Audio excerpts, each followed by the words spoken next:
आपका कोई काम उलझ रहा है, आपका कोई काम ऐसा है जो बहुत दिन से उलझा हुआ है, चाहे वो कोर्ट कचहरी का हो, चाहे वो किसी से जुड़ा हुआ हो, और वो नहीं हो रहा, तो स्कंद पुराण कहती है, हमारे खंड में भी वर्णन है शिव महापुराण, कि किसी भी नवमी को आप आंवले के पेड़ के नीचे घी का दिया लगाकर,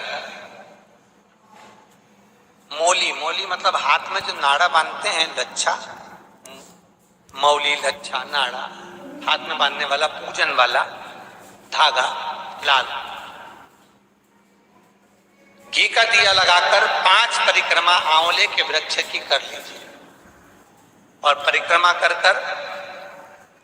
धागे को वहीं पर छोड़कर थोड़ा सा धागा और अलग से लेकर किसी टहनी पर उसको कामना कर बांध दीजिए।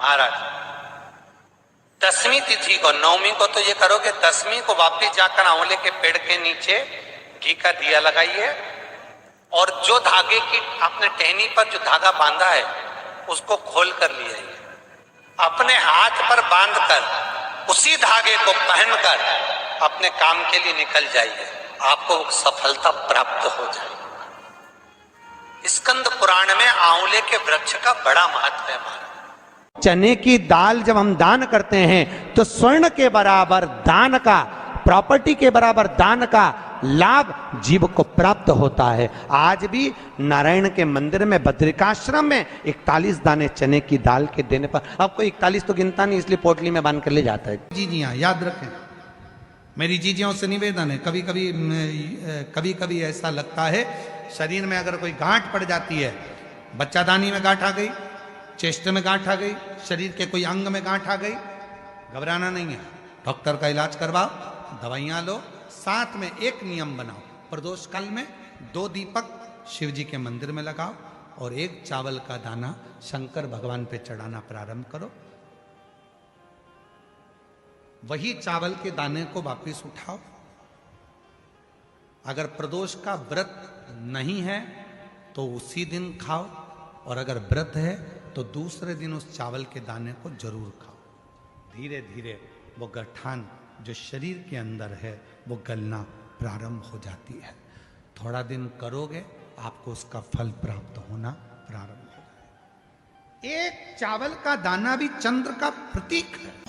और कोई माताएं कह देती हैं, कोई बच्चा कह देता है, मम्मी मुझे याद नहीं होता, याद करता हूँ परीक्षा हॉल में जाकर भूल जाता हूँ, मैं कुछ पढ़ता हूँ बाद में जाके भूल जाता हूँ, स्मरण में नहीं रहता। तो उनसे भी निवेदन है, आप माँ नील पाठ नहीं पढ़ सकते, स्तोत्र नहीं कर सकते, संस्कृत में नहीं पढ़ सकते, तो माँ नील सरस्वती के नाम से अष्टमी, नवमी और चतुर्दशी के दिन एक शंख पुष्पी पुष्प को, नीला कलर का जो फूल होता है बेल में लगा होता है, जो शिव जी को अति प्रिय होता है, उस पुष्प को आप जलाधारी पर रख दीजिए। जलाधारी जानते हो ना सब लोग, शिवलिंग पर नहीं, जलाधारी पर रख दीजिए और जल चढ़ाना 7 बार प्रारंभ करिए।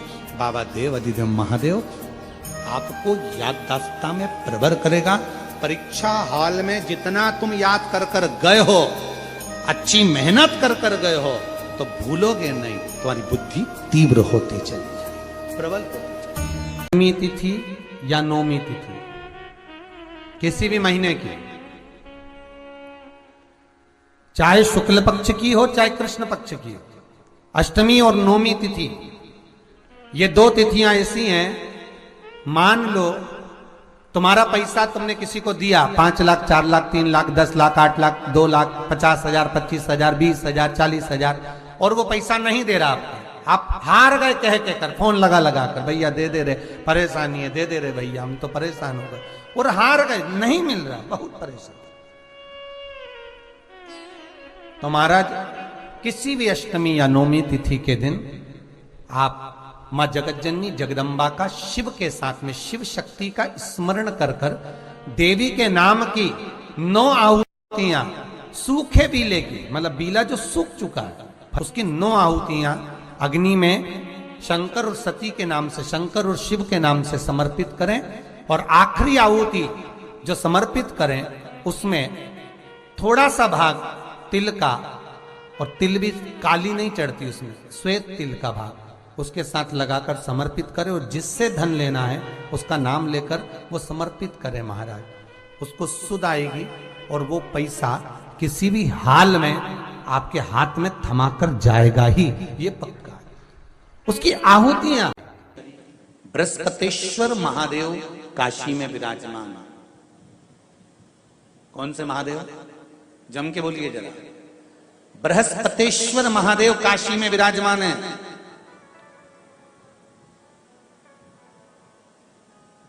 जो अंगूठी में पुखराज नहीं पहन सकते,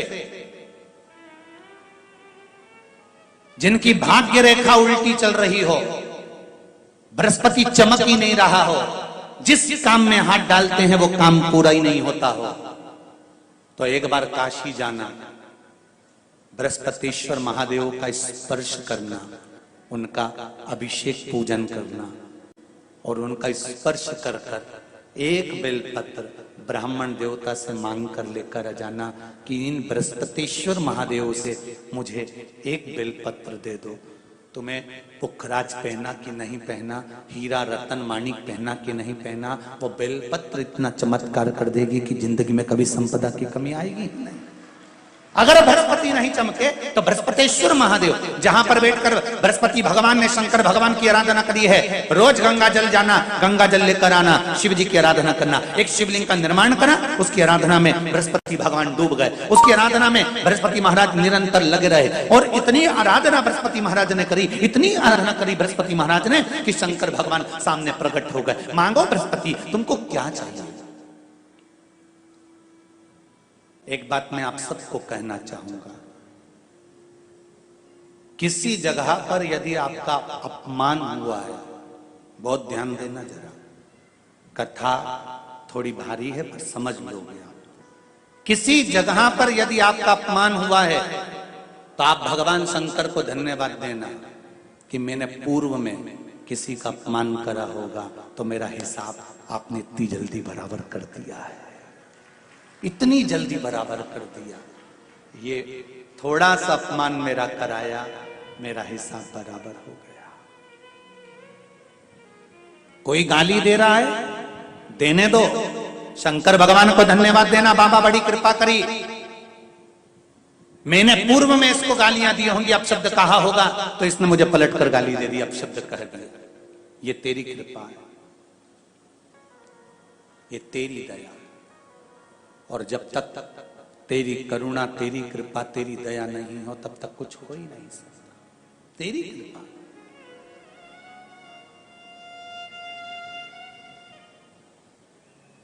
भगवान से कहो, हे देवाधिदेव महादेव, मैं ये नहीं कहता कि मुझे रोने मत देना,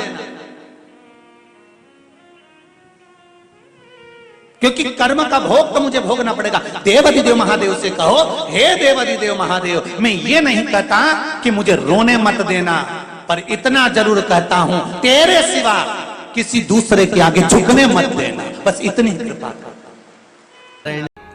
नारी को, बहू को, बेटी को यश की प्राप्ति नहीं होती, वो बहुत कुछ करती है, परिवार के लिए बहुत कुछ उसने करा, उसके बाद भी अगर उसको यश नहीं मिल रहा, उसकी यशता नहीं है, उसको कुछ नहीं करना चाहिए। आपने कुछ अच्छा करा और नाम दूसरे का हो गया कि उसने अच्छा करा और आपको मिला ही नहीं। आपने दुनिया के लिए बहुत कुछ करा, परिवार के लिए, कुटुंब के लिए, सबके लिए बहुत कुछ करा, पर आपको यश नहीं मिल रहा, तो बेलपत्री के पेड़ के नीचे हल्दी का शिवलिंग का निर्माण करो। हल्दी, पिसी हुई हल्दी का शिवलिंग का निर्माण करो, उसका पूजन कर कर, घी का दिया लगाकर भगवान शंकर की वही हल्दी का शिवलिंग का तिलक अपने हृदय पर, चाहे पुरुष हो चाहे स्त्री हो, अपने हृदय पर कंठ के पास उस तिलक को लगाएं और बाबा का विसर्जन उसी बेलपत्री के पेड़ के नीचे जल डालकर कर दें। महाराज, यश मिलना प्रारंभ हो जाता है। केवल ये यश के लिए ही नहीं होता, इसका एक क्रम और है। मान लो आप किसी मीटिंग में बैठे हो, किसी अच्छी जगह पर बैठे हो, किसी कंपनी के इंटरव्यू में बैठे हुए हो, कोई कंपनी आपके कॉलेज में आई है और आप उसमें सिलेक्ट नहीं हो रहे, तो उसके लिए भी ये कार्य पूर्ण है हमारा, उसके लिए। और ये कहां पर भी काम आता है महाराज, मान लो आप किसी कार्य के लिए जा रहे हो और वो कार्य बहुत जरूरी है कि इस व्यक्ति से मुझे ये पैसे निकलवाना है, इस व्यक्ति से मुझे ये काम निकलवाना है, और वो व्यक्ति बहुत दिन से हाथ में आ ही नहीं रहा, तो उसके लिए भी ये कार्य किया जाता है। अर्थात कीर्ति शुद्ध हो, पवित्र हो और यश की प्राप्ति। निवेदन करना चाहूंगा, जितने भी शिव भक्त यहाँ कथा श्रवण करने के लिए आ रहे हैं, जितने भी शिव भक्त, आप सबसे निवेदन करूं कि प्रयास करो, प्रयास करो। आपके पास में अगर कोई रुमाल है, कोई नेपकिन है, कोई कुछ बैग है, पर्स है, उसमें एक चावल का दाना कथा के पूरे 7 दिन रखो और प्रैक्टिकल करके देखो। जब 7वां दिन हो, उस चावल के दाने को किसी भी शंकर के शिवलिंग पर समर्पित कर कर बाबा से अपने मन की बात कहकर देखो, चंद्रशेखर की कथा तुम्हें रोग से मुक्त कर देगी, तकलीफों से दूर कर। और ये नियम आज का नहीं है, ये नियम पहले का है। हमारे यहाँ पर सत्यनारायण की कथा होती थी तो पंडित जी सबके हाथ में थोड़ा थोड़ा फूल देकर, चावल देकर बिठा देते थे। बोलो बोलो, तुम्हारे दर होता है कि नहीं होता ऐसा? जब कथा होती थी 2-4 दाना चावल का दे देते थे, बैठ जाओ कथा सुनने के लिए, हाथ में चावल पकड़ा देते थे, कथा पूरी होती थी। बोलो बोलो, तुम्हारे इधर होता है कि नहीं होता है ऐसा? जब कथा होती थी सत्यनारायण जी की, भगवान की कोई कथा होती थी, या माताएं अपनी कथा पढ़ती है, कोई तीज की कथा, चतुर्थी की कथा, पंचमी की कथा, चतुर्थी की कथा, कोई कथा पढ़ती है, तो हाथ में 2-4 दाने चावल के लेके बैठ जाती हैं, कथा सुनती हैं, फिर वो भगवान को समर्पित कर दी। ये आज का नियम नहीं, पुराना नियम है। किसी से पूछना कि चावल के दाने हाथ में लेकर कथा श्रवण करने का क्या फल होता है? हाथ में चावल का एक दाना भी अगर हमारे भीतर होता है और हम उस कथा को श्रवण करने के बाद वो दाना समर्पित करते हैं, उसका फल क्या होता है? मतलब है चावल का एक दाना मतलब आरोग्यता प्रदान करना, चंद्र का भाव। हे शिव, हम आपको बहुत कुछ नहीं दे सकते, एक चावल का दाना हमारे जीवन का एक अंश मात्र है। जाते हैं पर चावल का एक दाना जिसके 2 हिस्से, 2 फड़ कभी नहीं होते, और वो चावल का दाना चावल को जन्म नहीं देता, वापिस अंकुरित नहीं होता, वो एक बार अंकुरित हो जाता है, फिर दूसरी बार अंकुरित वही चावल का दाना नहीं होता। गेहूं का दाना फिर अंकुरित होगा, सोयाबीन फिर अंकुरित होगा, चना फिर अंकुरित होगा, परंतु जो चावल का दाना है वो 2 फड़ में नहीं टूटता, वो अंकुरित वापिस नहीं होता। वो चावल का दाना एक बार शिव का हो गया, मतलब 2 भागों में नहीं बटा है। हे शिव, मैं एकाकार तेरे चरणों में हूँ, मैं फिर संसार सागर में तेरा होकर आया था, तेरा रहना चाहता हूँ, संसार सागर में अंकुरित नहीं होना चाहता, पूर्ण तेरा हो जाऊं, तुझ पर आश्रित हो जाऊं, तुझ पर समर्पित। सभी लोग साथ में बोलेंगे, बोल चंद्रशेखर महादेव की। एक चावल का दाना चंद्र का, जिभ्या। शंकर भगवान को प्रसन्न करना है तो एक धतूरा, एक चावल का दाना, धतूरा चढ़ाओ शिवलिंग पे, चावल का दाना सुंदरी की, हाथ रखो चावल के दाने पर और शिव जी से अपने मन की बात प्रदोष के दिन, प्रदोष काल में, शाम के समय चंद्रमौलेश्वर महादेव का नाम लेकर कह दो। 3 महीना तो जाने दो, 3 दिन में वो बाबा मुराद पूर्ण करना प्रारंभ कर दे।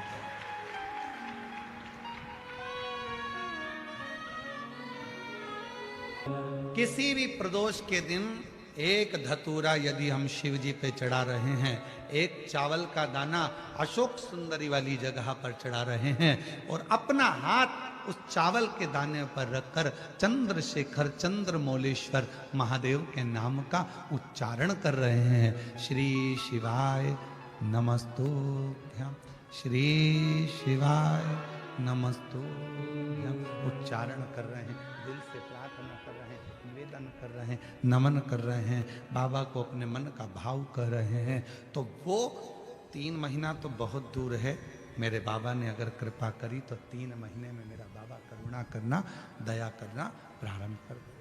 किसी भी प्रदोष के दिन एक धतूरा यदि हम शिव जी पे चढ़ा रहे हैं, एक चावल का दाना अशोक सुंदरी वाली जगह पर चढ़ा रहे हैं और अपना हाथ उस चावल के दाने पर रखकर चंद्रशेखर चंद्रमौलेश्वर महादेव के नाम का उच्चारण कर रहे हैं। श्री शिवाय नमस्तुभ्यं, श्री शिवाय नमस्तुभ्यं उच्चारण कर रहे हैं, दिल से प्रार्थना कर रहे हैं, निवेदन कर रहे हैं, नमन कर रहे हैं, बाबा को अपने मन का भाव कर रहे हैं। तो वो 3 महीना तो बहुत दूर है, मेरे बाबा ने अगर कृपा करी तो 3 महीने में मेरा बाबा करुणा करना, दया करना प्रारंभ कर दे। 3 दिन चंद्रशेखर, कथा सुनो, कथा की आरती हो, प्रणाम करना, रज को अपने मस्तक से लगाना, विनय करना, बाबा बहुत दुखी हूं, मेरे कालाधिपति महाकाल, हे मेरे चंद्रशेखर महादेव, हे मेरे सोमनाथ, हे मेरे मल्लिकार्जुन, बहुत दुखी हूं। मैंने सुना है तेरे दरबार में आया कभी कोई खाली ना गया। मेरे महाकाल, दुनिया के दुख को हरने वाले मेरे दुखड़े को भी दूर कर दे, मुझे तेरी कृपा की दृष्टि कर दे, कृपा की दृष्टि, कृपा की। कितना भी टेंशन, कितनी भी चिंता व्यापे, कितनी भी परेशानी चल रही हो, थोड़े दिन बाबा की जो जलाधारी है, इस जलाधारी पर हल्दी का थोड़ा सा लेपन करिए। हल्दी का लेपन कर कर जिस पात्र से शिवजी को जल चढ़ाओगी, उसी पात्र पर अपनी 3 उंगलियों का स्पर्श हल्दी का कर कर फिर बाबा को कुंदकेश्वर महादेव के नाम से जल चढ़ाना प्रारंभ करें। जो हल्दी का लेपन आपने जलाधारी पर करा है, उसी जलाधारी की 1 उंगली कलश पर लगाकर लेकर आओ। घर के अंदर जब प्रवेश करो या व्यापार में प्रवेश करो, तो जो कलश पर हल्दी लगाकर लाए हो, वही दरवाजे के ऊपर थोड़ी सी मात्रा में कुंदकेश्वर महादेव के नाम से लगाना प्रारंभ कर दो। कैसी भी चिंता हो, 7 से 8 दिन में वो चिंता समाप्त होगी ही हो। बहुत सारा भगवान को नहीं चाहिए।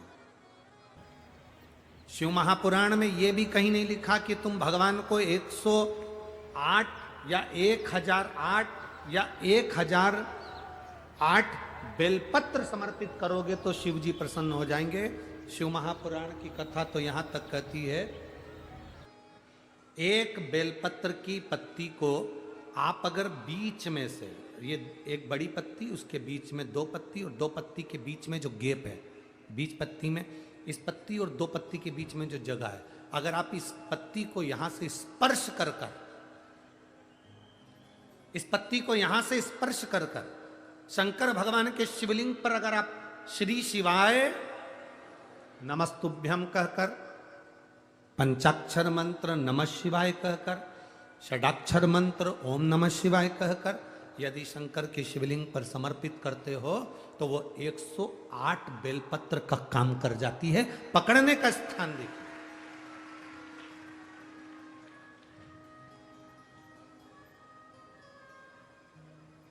ये स्थान की बड़ी मूलता है, जो थोड़ा सा समझेंगे अपन, थोड़ा ध्यान देंगे तो ये जो ये स्थान है, ये बड़ा मूल माना गया। बेलपत्री की बड़ी पत्ती, नीचे की 2 पत्ती, उसके बीच में जो खाली डंडी जो दिख रही है, इसको अगर पकड़कर बेलपत्र समर्पित कर रहे हैं तो 108 बेलपत्र के बराबर हमें फल प्राप्त हो रहा, 108 बेलपत्र। और समझिएगा, मान लो आपके पास में ना पीला चंदन है, ना लाल चंदन है, ना अक्षत है, ना पुष्प है, ना कोई सामग्री है, ना दिया है लगाने के लिए। शंकर जी के मंदिर में लोटा भर के जल लेकर गए हो, आज तुम्हारे पास में हो सकता है जल भी नहीं है, लोटा भी नहीं है, तो जिस शंकर जी का दर्शन करने गए हो उन्हीं की बेलपत्र को उठाओ, और बेलपत्र को उठाने के बाद पहले अपने हथेली पर रखो, अपना हाथ रखकर बाबा से प्रार्थना कर कर बेलपत्री की मध्य पत्री आगे वाली पत्ती को पकड़कर अगर वो बेलपत्र हम शिव जी को समर्पित करते हैं तो हमारा पीला चंदन, लाल चंदन, दिया सब बाबा को समर्पित हो जाता है उस बेलपत्री में। एक बेलपत्री का सुख हमारे जीवन का एक आनंद दे देता है। हम तो यहां तक कहेंगे, अगर कभी जिंदगी में तुम्हें लगे कि गुरुजी मेरा पैसा फंस गया नहीं मिल रहा है, या मेरा पैसा अटक गया नहीं मिल रहा है, या मेरा घर में धन नहीं है, बहुत तकलीफ की जिंदगी चल रही है, आप ये बेलपत्री का जो 2 पत्ती है ना, ये 2 पत्ती इस जगह से पकड़कर, आपको लग रहा है कि पैसा नहीं है, काम बहुत बड़ा अड़ा है, बेटे की शादी, बेटी की शादी, या मकान या दुकान, कोई काम अड़ गया, ये 2 बेलपत्री की पत्तियों को पकड़कर अपनी कामना कर कर शिव जी को समर्पित करो और 1 लोटा जल बाबा को चढ़ाना प्रारंभ करो। 20 से 22 दिन इंतजार करना, मेरा बाबा हाथ पकड़कर कुबेर भंडारी भंडार जरूर भरेगा।